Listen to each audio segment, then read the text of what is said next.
Pozdravljeni, sem Matjaž Lampe, direktor prodaje za področje energetike v podjetju Iskra d.o.o., kjer se med drugim ukvarjamo tudi z energetskimi rešitvami.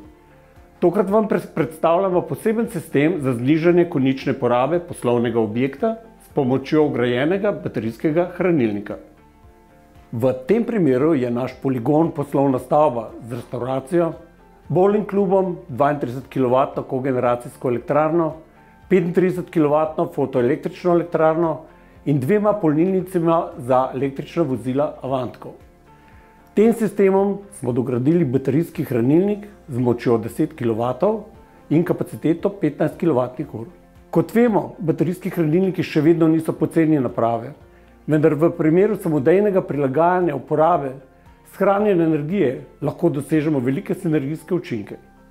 Tako smo v našem primeru upoštevali naslednje: razmere v energetskem omrežju, razmere porabe energije v samem objektu, cene energentov, vremenske razmere in napoved le-te ter trend porabe in proizvodnje električne energije.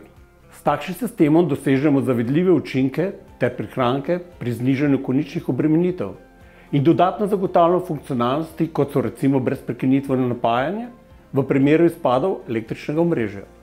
In rezultati: z našimi naprednimi rešitvami omogočimo prilagajanje vašega poslovnega ali stanovanjskega objekta novim razmeram in trendom našega življenjskega okolja.